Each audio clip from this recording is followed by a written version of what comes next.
Oil less tomato ತಿಳಿಸಾರು. ಇದು ಎಲ್ಲರಿಗೂ ಯೋಗ್ಯ. ಬೊಜ್ಜು ಇರುವವರಿಗೆ ಅರ್ಜೆಂಟಲ್ಲಿ ಸಾಂಬಾರು ಮಾಡಬೇಕಾದ್ರೆ, ಯಾರಾದರೂ ಆಫೀಸ್ಗೆ ಹೋಗಿ ಬಂದು ಸಾಕಾಯ್ತಪ್ಪ ಅಂತ ಅನ್ಸಿದ್ರೆ ಈ ಥರ ಟೊಮೆಟೊ ಮತ್ತೆ ರೋಸ್ಟ್ ಮಾಡಿ ಹುರಿದು ಪೌಡರ್ ಮಾಡಿ ಇಟ್ಕೊಂಡಿದ್ರೆ ಮೊದಲೇನೆ ಈ ಥರ pepper powder, jeera powder, salt, ಹಸಿರು ಮೆಣಸಿನ್ಕಾಯಿ, ಬೆಳ್ಳುಳ್ಳಿ,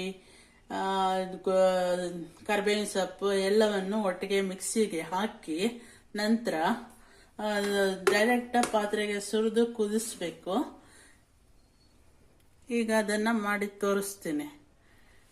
ಒಂದೊಂದಾಗಿ ಮಿಕ್ಸಿ ಜಾರ್ಗೆ ಹಾಕ್ತೀನಿ. ನಾನು ದಪ್ಪದಾಗಿರೋಂಥ ಟೊಮೆಟೊ, ಹಸಿರು ಮೆಣಸಿನ್ಕಾಯಿ, ಕರಿಬೇವಿನ ಸೊಪ್ಪು, ಬೆಳ್ಳುಳ್ಳಿ ಇಷ್ಟನ್ನು ನುಣ್ಣಗೆ ರುಬ್ಬಬೇಕು. ಟೈಮ್ ಇದ್ರೆ ಟೊಮೆಟೊನ ವಾಟರಲ್ಲಿ ಬಾಯ್ಲ್ ಮಾಡಿ ಅದನ್ನ ಸಿಪ್ಪೆ ಸುಲಿದು ಈ ತರ ಮಿಕ್ಸಿಗೆ ಹಾಕಿ ಮಾಡ್ಬೋದು. ಟೈಮ್ ಇಲ್ಲ ಅಂತ ಅಂದವರು ಈ ತರ ಮಾಡ್ಕೋಬಹುದು.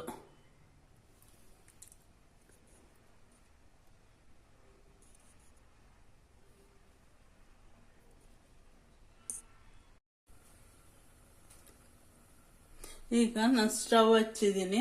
ಸ್ಟವ್ ಮೇಲೆ ಒಂದು ಪಾತ್ರೆ ಇಡ್ತೀನಿ. ಈಗ ಎಲ್ಲವನ್ನು ಒಟ್ಟಿಗೆ ಮಿಕ್ಸಿಲಿ ನಾನು ರುಬ್ಬಿಸ್ಕೊಂಡಿದ್ದೀನಿ. ರುಬ್ಬಿಸಿರೋ ಪದಾರ್ಥ ಎಲ್ಲನೂ ಒಟ್ಟಿಗೆ ಹಾಕ್ತೀನಿ. ಟೊಮೆಟೊ, ಕರಿಬೇವಿನ ಸೊಪ್ಪು, ಕೊತ್ತಂಬರಿ ಸೊಪ್ಪು, ಹಸಿರು ಮೆಣಸಿನ್ಕಾಯಿ. ಖಾರ ಎಷ್ಟು ಬೇಕೋ ಅಷ್ಟು ನೋಡ್ಕೊಂಡು ಹಾಕೋಬೇಕು. ಖಾರ ತಿನ್ನೋರಾದ್ರೆ ಒಂದು 2-3 ಹಾಕಿದ್ರೆ ಸಾಕು. ಖಾರ ತಿನ್ನಲ್ಲ ಅನ್ನೋರು ಪೆಪ್ಪರ್ ಪೌಡರ್ ಮತ್ತೆ ಜೀರಾ ಪೌಡರ್ ಹಾಕಿರ್ತೀವಿ, ಅದೇ ಸಾಕಾಗುತ್ತೆ. ಎಲ್ಲವನ್ನು ನಾನು ಈಗ ಒಟ್ಟಿಗೆ ಹಾಕ್ತಾ ಇದ್ದೀನಿ. ಇವನ್ನೆಲ್ಲ ಮೊದಲೇ ರೋಸ್ಟ್ ಮಾಡಿ ಪೌಡರ್ ಮಾಡಿ ಇಟ್ಕೊಂಡಿದ್ದೀನಿ.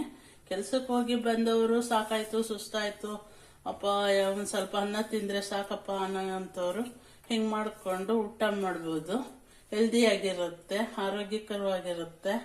ಆಯಿಲ್ ಹಾಕಿ ಆರೋಗ್ಯ ಕೆಡಿಸ್ಕೊಳ್ಳೋದ್ಕಿಂತ ಹಿಂಗ್ ಮಾಡೋದು ಬೆಟರ್. ಈಗ ಅದು ಸ್ವಲ್ಪ ಕುದಿ ಬರಲಿ. ಕುದಿ ಬಂದ ನಂತರ ಇನ್ನೊಂದು ಸ್ವಲ್ಪ ನೀರು ಹಾಕಿ ಹೆಚ್ಚಿಸ್ಬೋದು, ಜಾಸ್ತಿ ಮಾಡ್ಕೋಬಹುದು. ಈಗ ಕುದ್ದಿರುತ್ತೆ. ಕುದ್ದಾದ್ಮೇಲೆ ಈ ತರ ಇರುತ್ತೆ. ಇದನ್ನ ಅನ್ನ ಹಾಕೊಂಡು ಅನ್ನದ ಜೊತೆಲಿ ಸ್ವಲ್ಪ ಸೌತೆಕಾಯಿ ಇದ್ರೆ ಹಂಚ್ಕೊಂಡು ಊಟ ಮಾಡೋದಕ್ಕೆ ತುಂಬಾ ಚೆನ್ನಾಗಿರುತ್ತೆ, ಯೋಗ್ಯಕರವಾಗಿರುತ್ತೆ. ಇದು ನೋಡಿ ಟ್ರೈ ಮಾಡಿ.